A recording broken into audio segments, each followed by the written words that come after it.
Hello Digimon fans, this is Mega881000 again, and I have another mini update for you. And this time it is about this new teaser banner here, because as you can see, the next S.H.Figuarts release got teased with this.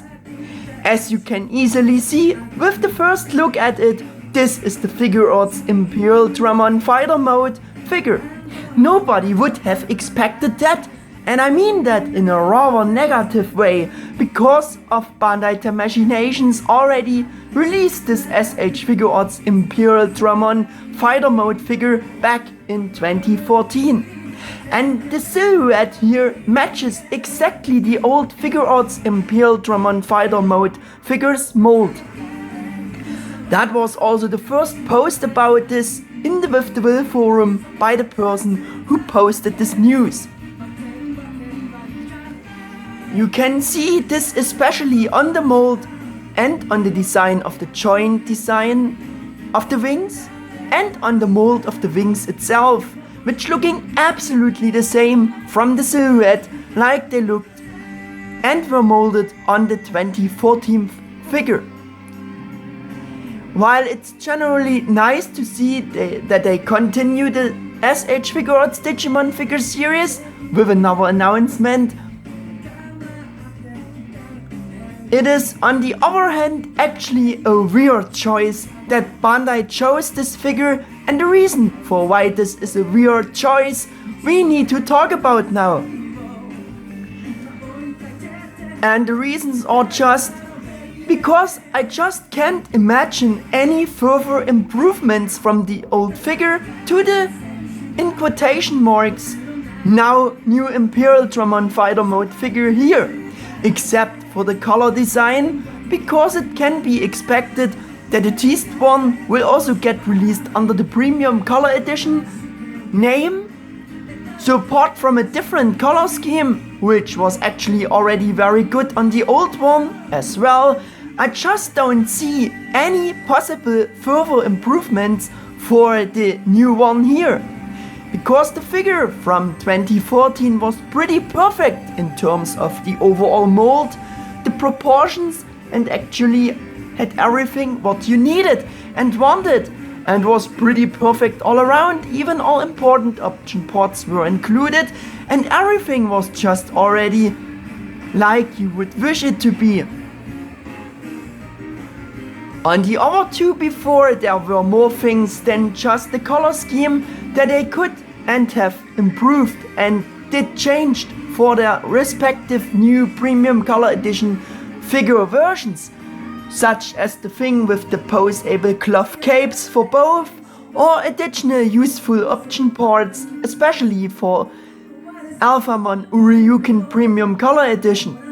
But for an Imperialdramon Fighter Mode Premium Color Edition figure, I simply don't see any things that could be improved compared to the 2014 version, except that it will get the new tones, similar to Alphamon Premium Color Edition's paint job.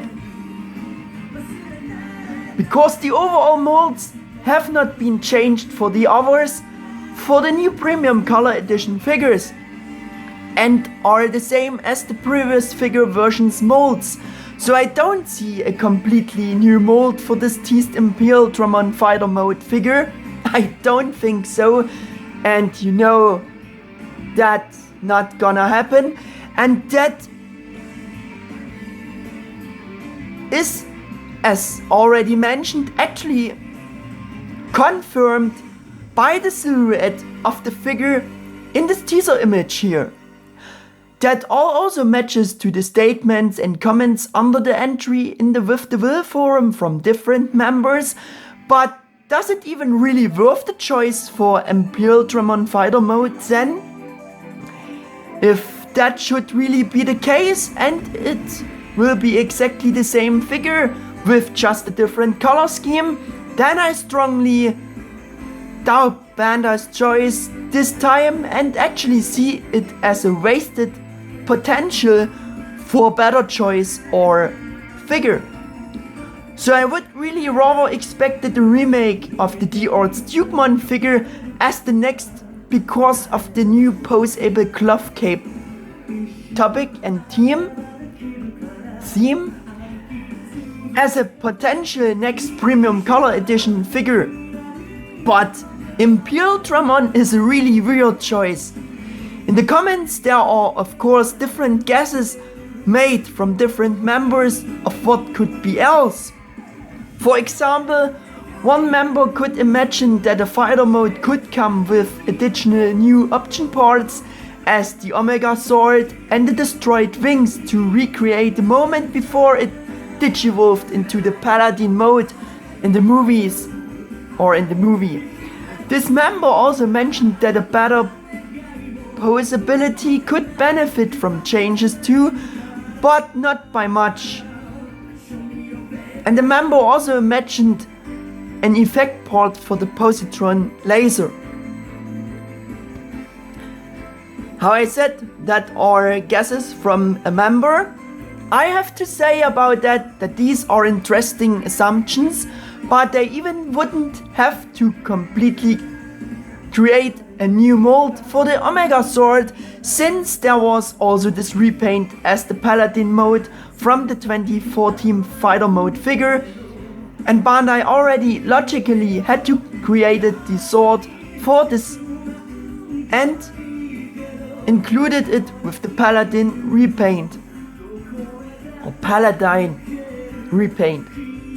The idea with the destroyed wings and an effect part or for the positron laser or even some more effect parts for the different weapons would actually be a must. If it otherwise just would be the same figure with just different colors. That is the only thing I could imagine, but that would not be enough to justify to make a remake for a new version and later its purchase. I think, in my opinion, there should be much more things that could be improved, but since the old version was already pretty much perfect, I just don't see any room for other possible things and changes. I thought that they could use Omegamon level optic cape design for kinda new wing design for Imperialdramon Fighters mode's wings, instead of using and including the same previous plastic wings. That would be another idea of mine, but as I said, if you look at the image here from the mold of the wings, they are looking exactly the same like the wings mold of the 2014 version. Furthermore, they would have to tighten up the joints for the repaint and would have to balance the figure way much better, especially in general with die-cast parts, because this is a huge weak point on both of the old Imperialdramon fighter mode and Paladin mode figures, which are extremely top heavy and getting pulled back very quickly by the wings' high weight and are just very badly balanced. Even if they only stand normal and straight upwards, they tip over so quickly and easily. That would be a huge improvement must. For the repaint, maybe a few more joints and some additional hands for more hand poses, but otherwise, as I said, I don't see any further possible improvements that they could make else here. Another member wrote that it could be possible that a new one, in quotation marks, could be this infected form of Imperialdramon from the Try movies, but I don't think so, and that this would be such a bestseller, or that there would be so much potential for such a character to release, which had only a few minutes screen time in one part of the movies. I am not sure about that either.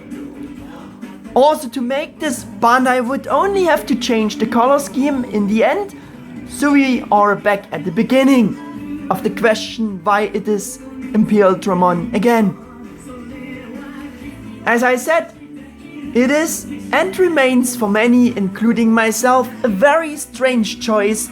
Also from the point of view that Bandai started a kinda resale of some D-Arts and S.H.Figuarts Digimon figures in Japan in 2019 at the Akiba showroom sales corner at the Tamashii Nation's shops, where various special figures were on sale again at the sales corner, which all became more difficult to find at lower prices over the years, with a number of held back stock of them being made available for as long as they lasted.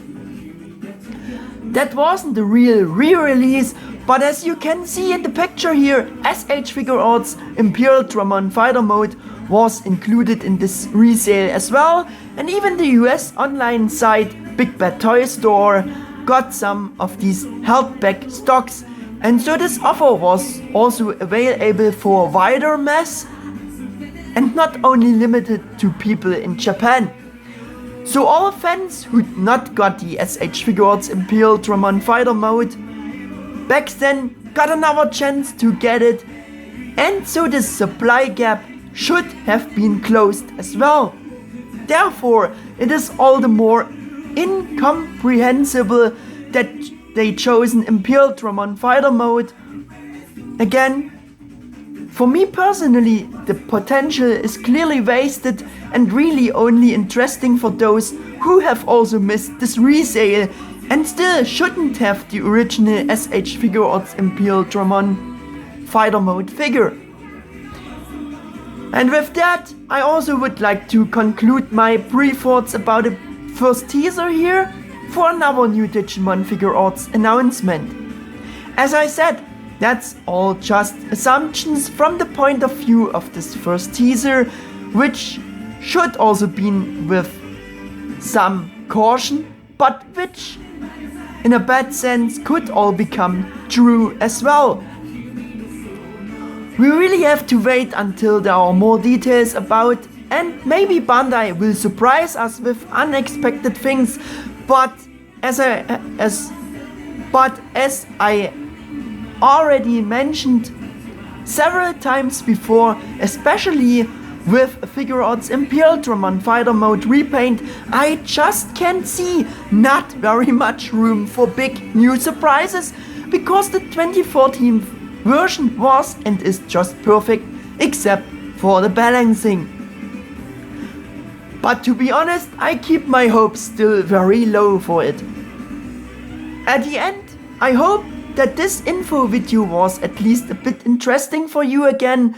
I will get in touch with you about this topic as soon as there are news about.